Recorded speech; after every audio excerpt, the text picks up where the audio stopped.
Here we go. Hello everyone, Dennis Chatterley on another business chat. My business, as you know, is Effective Business Network, and as you also probably know by now, everybody calls it EBN. Today, I'm really pleased to have with me Richard Pickering.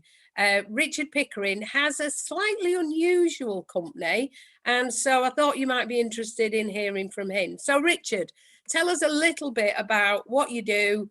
Yeah, that'll start us off quite nicely. What do you do? Do you mind if I give you a little bit of background as well? You can do whatever you want. Okay. Yeah, as long as you keep your clothes on. That's I'll try and do that. Yeah. Just a bit of background. I worked for John Lewis department stores for my sort of early career, and I spent time for the last 20 years or so. Spent time in training and development roles. So it's kind of that learning and development area that I come from. I took redundancy in 2017. We had a big personnel restructure, and from that I started to do similar work. So personal coaching, training and development type work, in a self-employed capacity, and then alongside some running coaching, which I think is what you're referring to, which I'd done for a number of years actually as a bit of a kind of side sort of thing.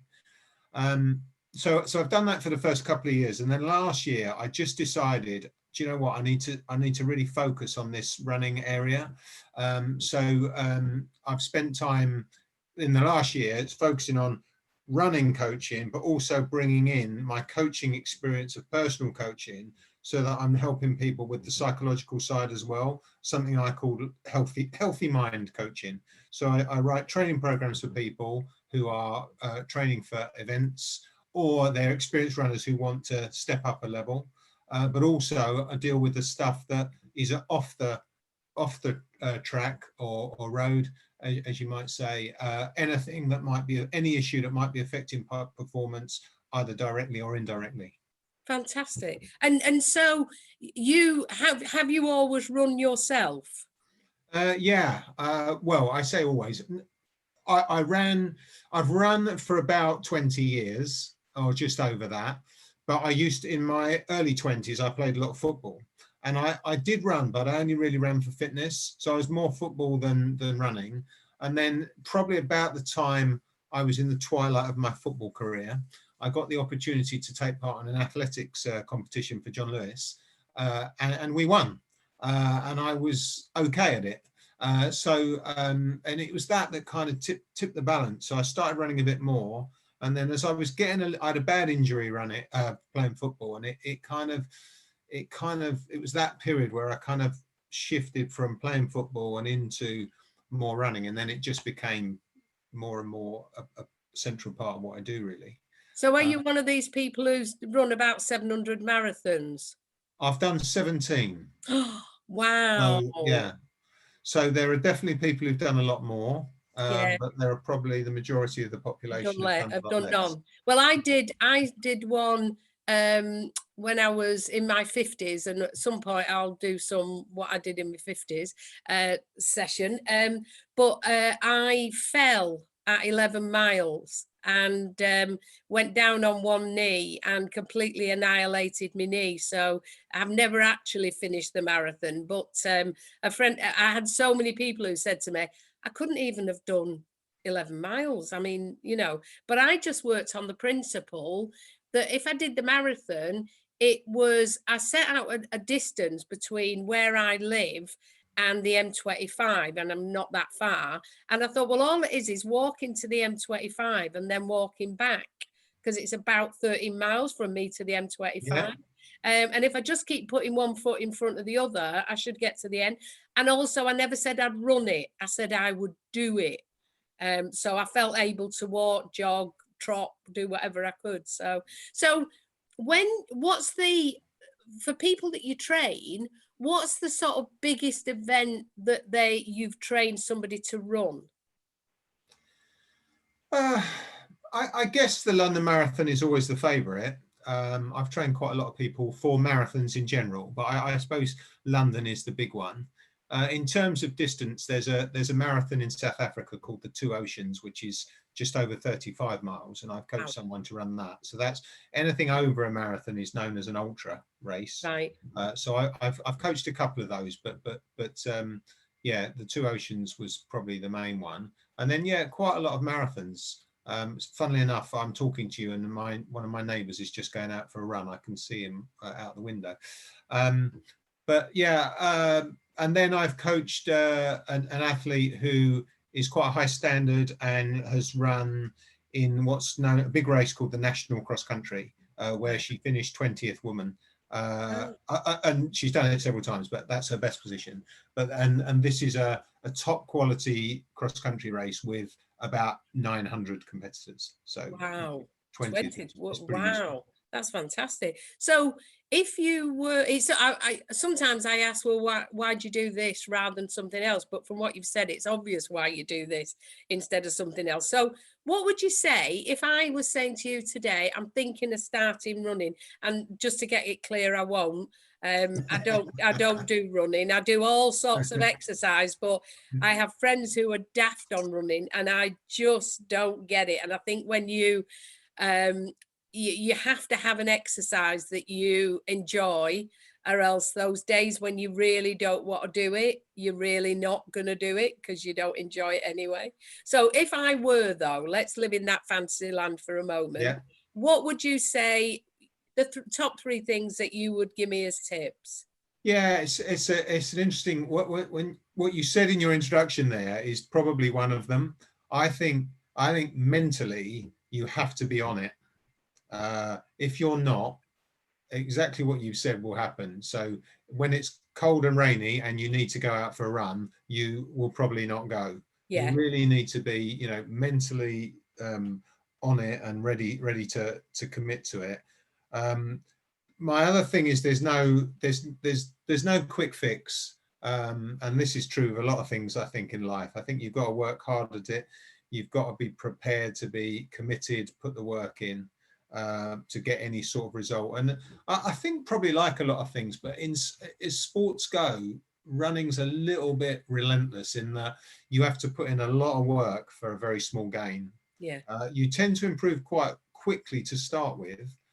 Once you get over the initial, 6 weeks of I can barely breathe after each run, you do need to go through that period first.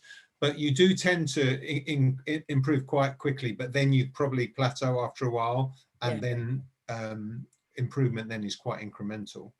And the last thing I think, from my point of view as a coach, is that communication is really key. So regular feedback on how you've got on, how this week's been.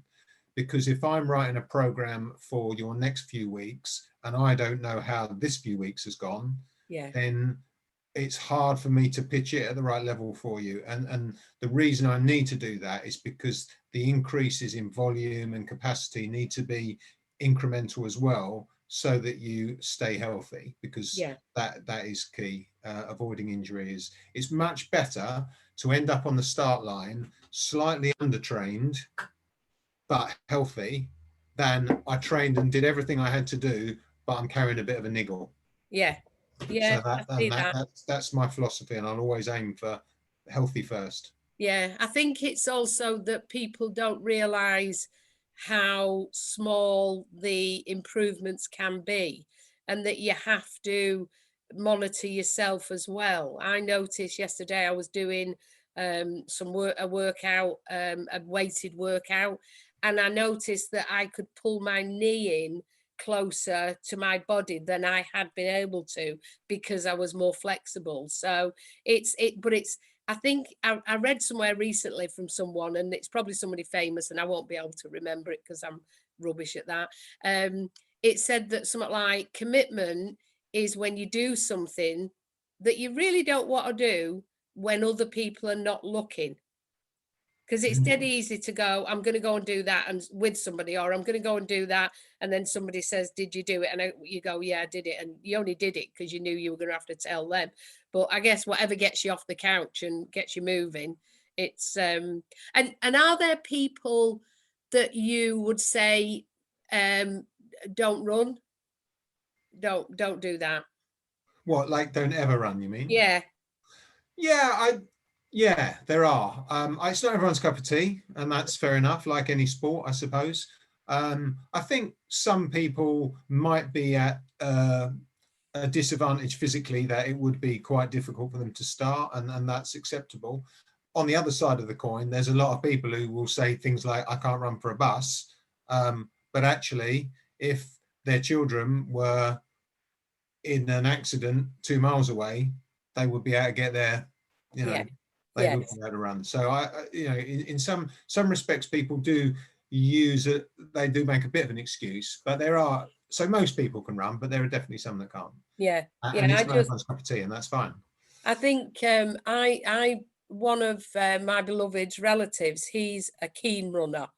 And he's quite small and quite compact. And somebody he works with said, you're actually a really good size and shape to run effectively. And he's quite good. I mean, he does all sorts. Anyway, but he said to me, and this was, probably 20 years after the event, he said, well, it was you that got me into it. And I said, did I? How did I do that? And he said, well, we came to stay with you and you were going to the gym. And you said, well, why don't you come with us? And he said, I got on a treadmill and started running and realized I liked the rhythm of the running.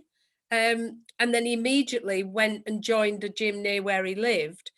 And then he realized that actually what he needed to do was occasionally go to the gym and do other things, but he needed to run. He needed to get out and run. So, and like all his family run now, all of them, because he's just said, well, come with me, come with me. But yeah, I was quite pleased that I'd got somebody with a something that makes him feel good. So that's good. So And that sort of thing's really rewarding. yeah, You know, you've inspired that person to take it up, and that's great. And I think one of the things, you know, you didn't ask me, but about why I do what I do, I think is I get tremendous personal satisfaction from people being successful in you know, whatever that looks like for them. yeah, And that's probably a key reason as well. yeah, yeah. So you've been in business a few years now. You've got over. Have you got over the 3-year thing? They say if you survive 3 years, you're going to survive.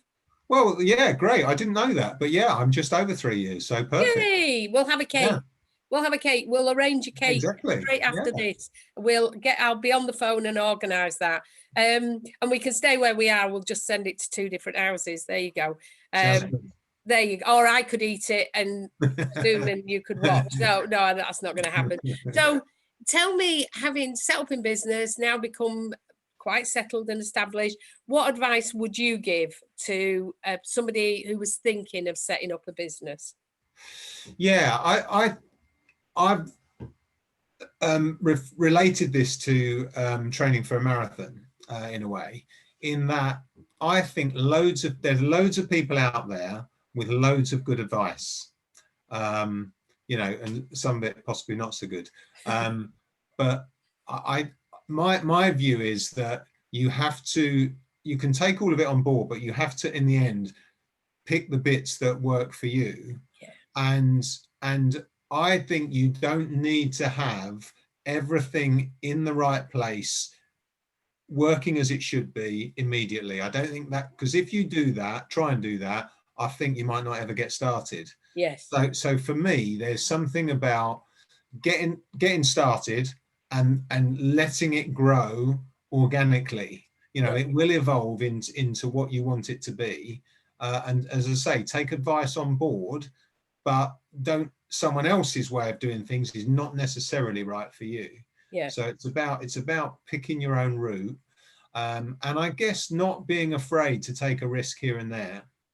And the other thing that I think is important, and no doubt you'll be pleased that I say this, but I want to put it out there that you haven't paid me to say it, is that I think you need a good support network. Yeah. Once you're on your own, and you can definitely gain that from networking. Yeah. So I think that's really key too.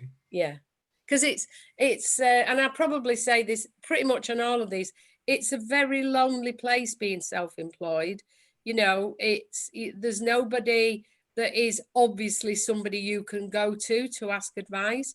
And I think you're right. It's that thing about you can take advice and then you as a business owner decide what advice you take. And it's all, the responsibility is phenomenal, because it's you. It's you, and if you're a blame type person, you've nobody to blame it on but yourself.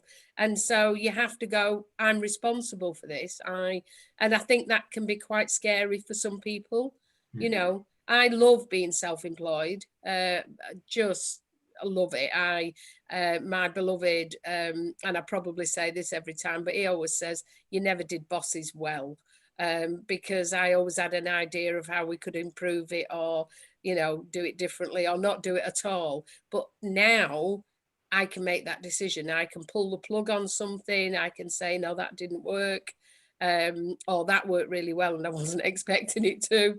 But I think you're right. You need to have people around you that you trust, who will tell you when you're doing well and tell you to stop doing what you're doing because it's daft. Yeah.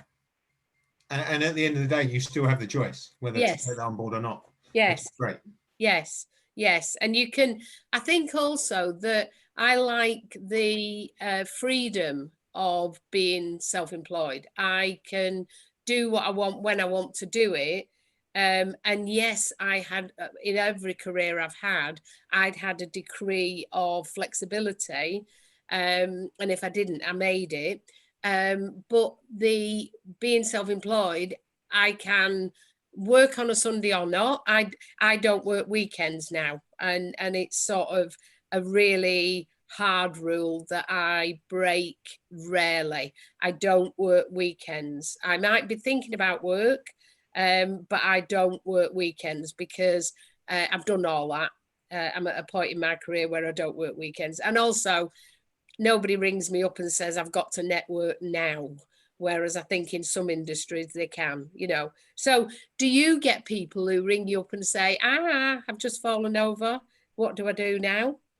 Not that often. Occasionally, I think what's more likely for me is I've got a little bit of a niggle, or I'm still tired after Sunday's race. You know, I'm not sure about what to do tonight, and I'll advise about another session. It's interesting what you said about weekends, because I don't claim to work weekends, but I guess what I do blends into what I do out of work anyway, because it's one thing. So there are things that I will definitely do at the weekend which are linked to what I do for a living. Yeah. But at the same time, like if I'm able to support someone in a race, and I can do that on that particular day, then I will. But I probably would have done that anyway. Yeah. So it's I think they call it soul work, don't they, sometimes? Yeah. And so there's a bit of that. But I agree with you. And one of the things about self-employment as well, actually, or maybe it's in the tips category, I don't know, but is making that decision about what do you want from this. You know, I think some people go into it a little bit blind, that I'm going to make loads and loads of money out of being self-employed because what I do is worth a fortune. Yes. And it may be, but is that what you want? I know people that put, and I know you will, but that put loads and loads of hours into what they do because they want a good living, and that's fine. Yeah. That's not for me. I'm happy to have you know, enough to live as I want to live. Yeah. But I'm not out to, you know, rule the world or anything. No, whereas I am, obviously, I want an empire that's across the world, and people go, you're not a member of EBN, really? Are you daft? Yeah, but I think that's the thing. It's about making the decisions and making them for yourself at whatever point you're at. So one of the things I'm aware of, you know, I'm at the sort of end of career. I'm not at the end completely, but I'm coming to the end of my working life. I'm not in my 30s anymore, or my 40s. And I think that for that age, there is a difference. You may have a young family, you may have a mortgage, you may have this, you may have that. And that spurs you on, and maybe the thing that stops you from being self-employed. But I think also it's that thing about you're young and you're keen and you're thrusting, and you know, when you see kids and they're jumping up and down, well, you don't lose it, but you may not jump up and down quite so much as you get on a bit. I think also that's for me part of it, that I love watching youngsters, and I count anybody who's, you know, is young enough to be my child or my grandchild as a youngster. It's that thing about seeing them develop and grow. And I just think, you know, business is in safe hands, because there's also the next generation of businesses is coming through, and it's different. It's different from when I started. I was reading one of my old documents recently, because obviously it was fascinating, and I mentioned Yellow Pages.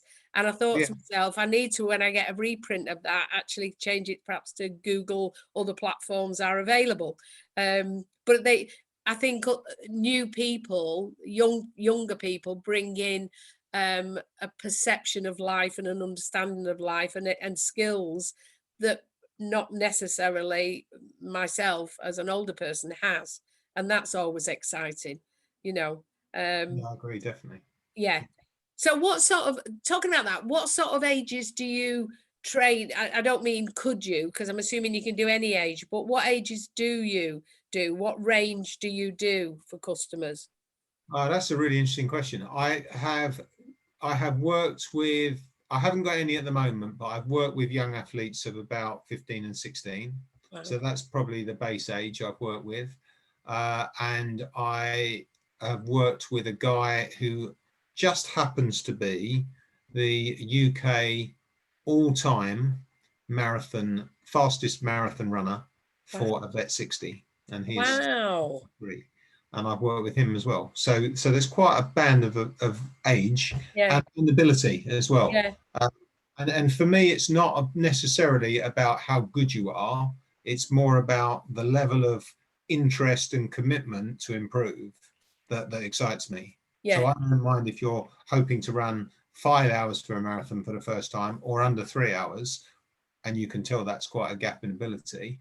But I don't mind as long as you know you have the enthusiasm and commitment for the task. Yeah. Then I'm absolutely up for it too. And that's Absolutely. really And rewarding.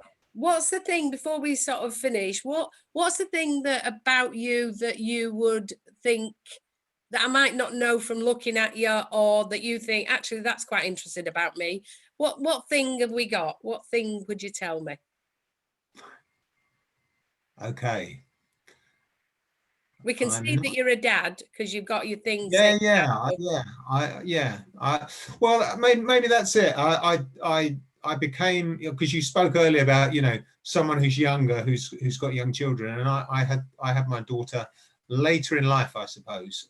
So I'm certainly no spring chicken, but I have a 7-year-old daughter. right.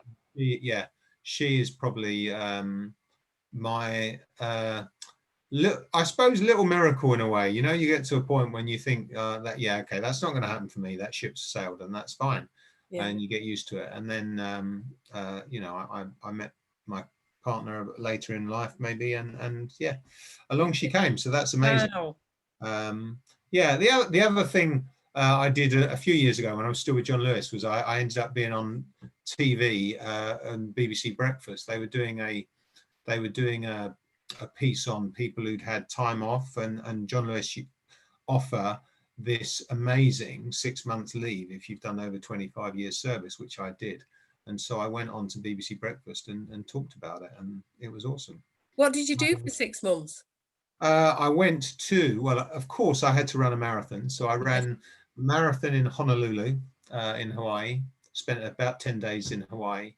I skied through Christmas and New Year. So I went skiing in France for 6 weeks. I've got some family in Canada, so I visited them and skied in Canada. So there's a bit of skiing going on. And I did have a little trip around New Zealand for about 4 weeks as well. So it was Fantastic. quite an action-packed Yeah. 6 months. Awesome. So I And was was this able to. pre-children? Was this It was. pre-daughter? Yeah, Yeah. it was. Yeah. Pre-daughter, and at the time I was pretty much single. I'd sort of met someone right at the beginning, but I'd already planned all this stuff. So I was my own boss, so to speak, which made it good. Fantastic. Yeah, Yeah. If anybody ever comes to work for me, you're not getting 6 months off. I don't care. I don't think many places do that sort of thing now. No, but it's funny that you don't know about that.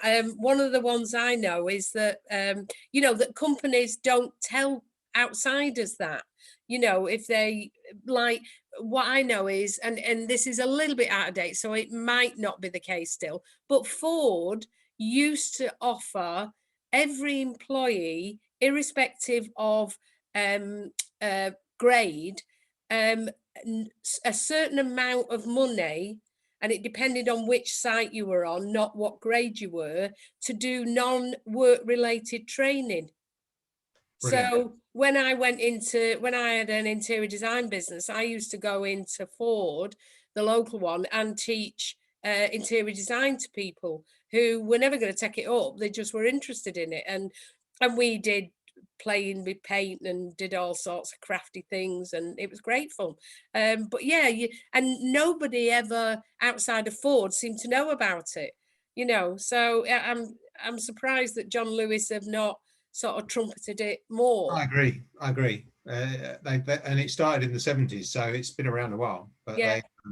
they Do probably people ever not do it? You know, they say, no, I don't want my 6 months. some people wait and have taken it with retirement. Yeah, Okay. I mean, and particularly probably more senior managers. I think it's a shame. I think it was always put there as a kind of mid-career break. Yeah. Uh, and you know, I feel like I was young enough to really enjoy it and do Yeah. loads of, you know, exciting things. And sometimes, you know, you may be able to enjoy it when you're older, but you know, you don't know, do you? So Yeah. I kind of think it's better to take it when you can. Absolutely. Well, also, you don't know the minute, really. And that, on that slightly depressing note, I'm going to go. So thank you, Richard, for your time. Absolute Uh, pleasure. and Thank you. thank you for watching this. We'll be back next week for our regular talk with somebody, or it might just be me. So tune in, and then you'll find out what we've got on offer. Thank you for your time.